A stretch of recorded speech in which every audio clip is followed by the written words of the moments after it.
Hello, hi, welcome or welcome back to my channel. My name is Rachel, and today we're going to be doing a get ready with me and kind of reflecting on the past year. So if that sounds good to you, I hope you'll stick around, hang out, and let's get ready together. All right, so I kind of want to take today, I need to get ready. We're going to a movie later tonight. I'm doing chores in between then. And I want to get a couple of videos filmed if I can today, but I'm fighting a gnarly migraine. I'm chugging liquid IV as we speak, and I've taken my meds, but if it's a little less coherent than normal, that is why. I'm also tempted to kind of do this without talking about products, but if you have a question about any of them, let me know in the comments down below. I'll answer them there, but I think I just want this to be kind of like a chill hangout. Let's just reflect together because I think needed to rub that in. My skin is dry. I also did my eyebrows this morning and I tried new products and techniques and I think it's gonna be irritated, but anyway, as I was saying, January seems to be the month where everybody is talking about their resolutions and their goals for the next year. And while I think that's great, it doesn't fit everybody, right? And for me, I've been trying to, in the last year we did Year of Prosperity, as I was diagnosed with autism the fall before, I have really spent the year kind of rebuilding my life to what fits me best and what serves me and accommodates me in the ways I need to be accommodated. And one of those is that winter is a hibernation time. And I say that because part of me getting back in tune with myself and being prosperous is I love to live more seasonally, so that I'm really more connected to nature and not fighting against what my body feels in those times. And for me, winter is hibernation. People are getting sick. I get sick very easily. So it's just a good time to hibernate, and January is a part of that. And while it is kind of a new beginning to the year, that almost doesn't match. So I went through and I journaled like what is that time of year for me to set goals and do those things. And it's really kind of in August because it's like the back to school mentality and the weather just allows for that. It lets me set my intentions going into a time where I can like hibernate and reflect more. And then spring might be a good one for that. But anyway, I'm not taking a resolutions approach to January. I'm taking more of a reflection time period for January. And with that, it doesn't really match like what's going on. I think with a lot of YouTube channels, like they've already gotten their year wrap-ups done and they're talking about goals and their project pans and their no buys, and there's nothing wrong with that. Again, I think if that fits your kind of overall yearly rhythm, that it makes a lot of sense. But for me, this is a time of reflection. So we are probably going to do some year recaps of products, but this is more so to just kind of hang out, chat with you, and talk about my experience in 2024. So my experience in 2024, if you're new here, hi. This year has been a kind of a crazy one for my channel. I started my channel in 2022, and side note, I get timing wrong sometimes, and that's definitely a neurospicy thing. I just have not the best concept of time. I think that's why I got into like project management and things, because I had to get good at planning to be good at time management and time awareness, if that makes sense. But this year has been kind of a crazy one. I started in 2022. In the first year of my channel, I put up over 100 videos. We were doing 3, sometimes more a week, and that slowly started to wane in 2023. I started to struggle a bit, and that's when I got my autism diagnosis, kind of all deep things aside.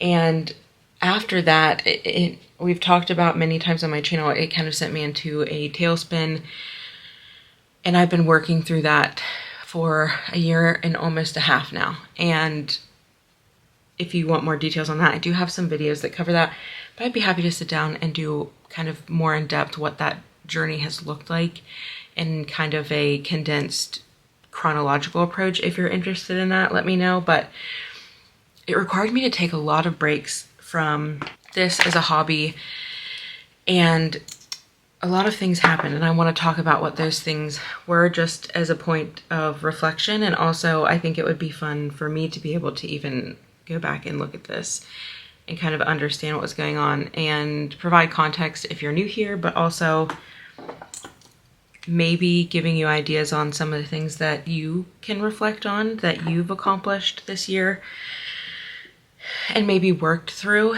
So I think one of the big things that I've done this year in the year of prosperity, and what a lot of that focused on, was redoing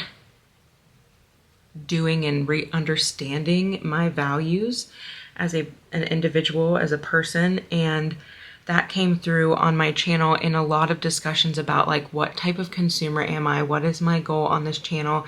And I mentioned in my declutter that I have a lot more clarity now, but that was like a year's worth of work. I remember sitting down in therapy and them asking me like, what are my values? And I didn't know what to do with that, because as an autistic woman, sometimes the directives that I get in therapy, I need spelled out in clear instructions that have guardrails, because if not, my mind will go to all of the possibilities. And so I need it reined in a little bit. And how I did that is I Googled like a list of values, and I sat down with them and journaled and wrote down like, these are the ones that I think are my top like 3 to 5, keeping it very short, because a lot of times you'll find themes in the words that you're picking. But again, that took quite a long time for me to kind of figure out and sit with and understand, and trying to apply that to different areas of my life. And that was a huge kind of accomplishment for me, is getting back in tune with what I value as a person, what's important to me. And once you do that, you can really look at different aspects of your life and get a very, very clear understanding of what am I doing in my life? What am I saying yes to? What am I saying no to that doesn't align with my values? Like, what is out of alignment? Because a lot of times when you're feeling overwhelmed, boxed in, not as creative as you would like to be, anything really, you can more than likely look at your values and be able to say, well, I don't like that feeling because that's not aligned with what I want in life or what I value and cherish in life.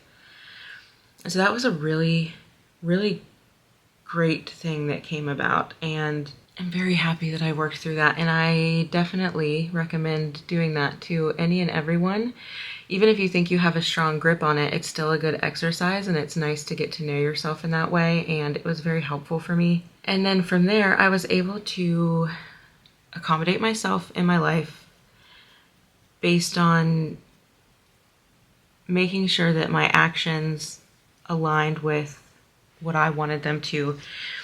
But then also another thing that I accomplished that was kind of behind the scenes and really difficult, actually, was advocating for myself at work.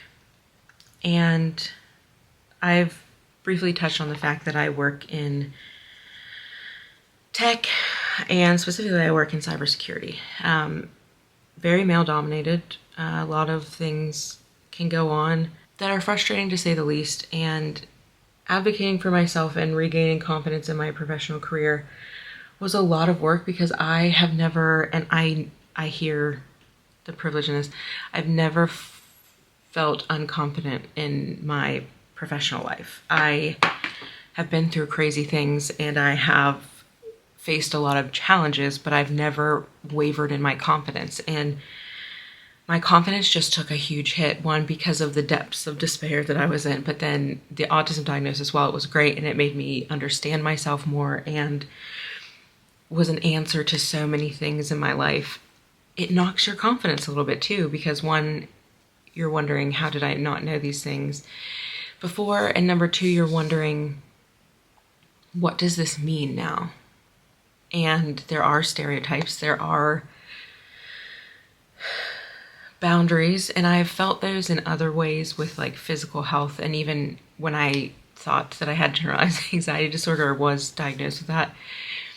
But it really, it was a tailspin, like I said. And so advocating for myself at work, making sure that I'm in an environment that's the best fit for me, working on things that I love, and all of that led me to joining our employee resource group as a professional development lead for disabilities. And I've reaped so much reward from advocating for myself, and I urge you to do the same, whether it's in the medical and mental health space, at work, in your life, with your families.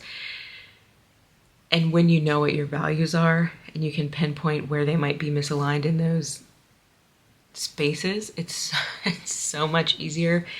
And if you need to hear this from someone, I'll be the one to tell you that you're worth it. You're worth that work. You're worth that advocacy. You can have help, but the majority of it has to come from you and your sense of self-worth. And the growth that I had in that this past year, I will forever be grateful for. And now, on the less sappy side of things, from a beauty standpoint, and just like a material things in general, I really, really focused on decluttering. And I've talked about that so many times, but I finished my original bingo cards that I have a video about that I will link below. But I also went beyond that, and I'm not done. And I don't think that it's ever fully done, but it almost feels like I freed up so much mental and physical space and clutter. And something that's been interesting to me in that journey of decluttering is that, and this whole values thing, I feel like I'm going back to the person, not completely, but I'm kind of just trying to rebuild myself to the point where I was at in 2015, 2016. And that's wild to say, but I had a lot of personal things happen, specifically in 2016, again in 2018, and then 2020 rolled around, and then 2021 had some crazy stuff, and then 2023 did. So I don't know if it's an age thing. I think some of it is an age thing. In that period of time, I was leaving my mid to late 20s and moving into my 30s, but it was also some unfortunate things that I know that not everybody experiences, but a lot of us do. And it's been interesting because there was also, I think we felt a collective traumatic experience when the world just kind of shifted into this really crazy place in that time period. So it's been very interesting because a lot of the lessons I'm learning are things that I didn't necessarily have to learn because I was just doing them at that time. It wasn't like something I had to really think about at all. And now I'm having to think about it, and I'm having to intentionally kind of put some of those practices back in place. And from a makeup and material standpoint, a lot of that is like, well, what did I know that I enjoyed before the noise of the internet was telling me that these new things were better, or that this isn't the right thing to do? Because that ties into the black and white thinking that we talk about on my channel. Like, the internet is not here to tell us what to do. I want to use the internet as like shared experiences and learning. And it has really helped me kind of shift that perspective, get back into who I am as a consumer and who I, more so importantly, want to be as a content creator.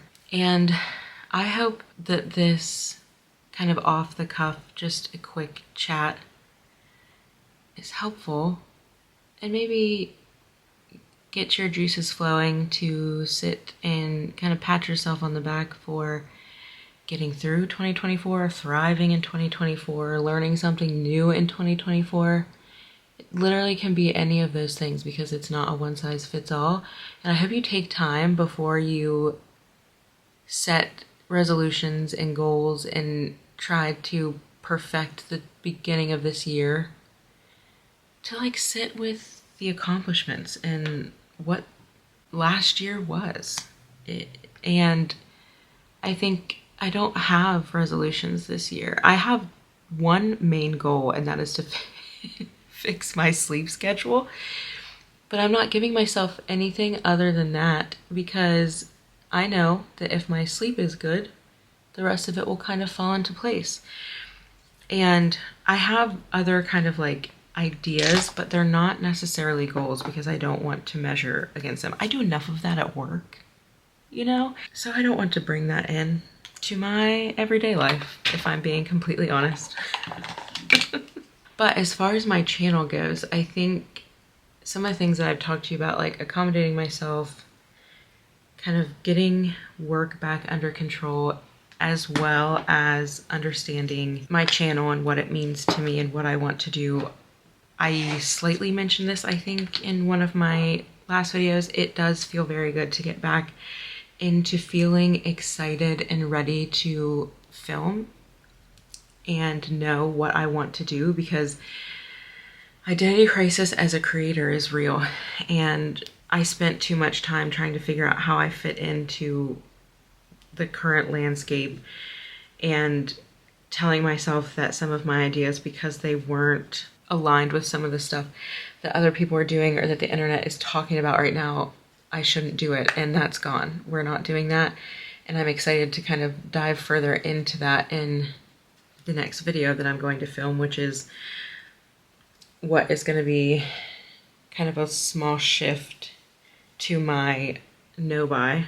And it's been good. It's been good because I'm finally re-excited about sitting down to talk about some of this stuff, to do this stuff on a day-to-day basis, because there's been points in 2024 where I didn't feel like doing my makeup. I didn't feel like putting that time in for myself, and it's not authentic for me to come on talk about just makeup when this hair. I'm not really doing too much on a day-to-day basis, but that has come back, I think, this fall and into the winter, and I'm so happy for that, because this is such a calming thing for me to do. Apply my makeup, beat my face, paint my face, put my face on, whatever flavor you like to call it, and it feels more authentic now to talk about these things. And I'm so excited for what this year's going to bring, and I'm excited for what it's going to bring for you too.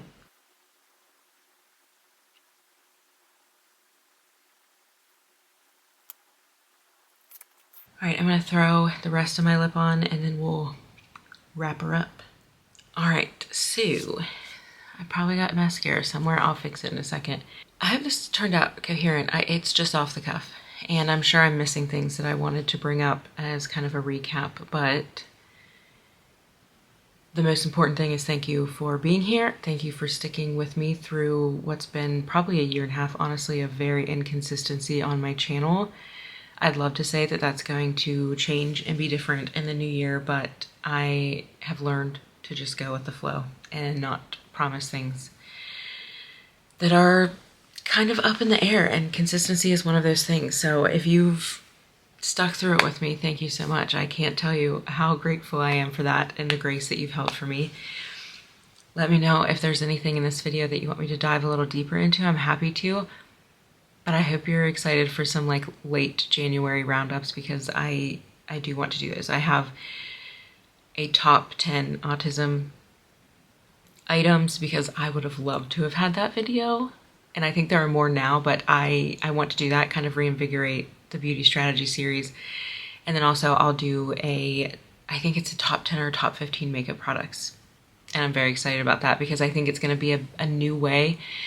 Last year I did kind of like a data analysis. I didn't do my makeup on camera enough this year for that to be like truly telling of what my favorites are, but I do have standouts and I want to limit it because it makes it easier. So that's in the works. I might even film that next. So thank you for being here. You mean the world to me. I hope your new year started off well.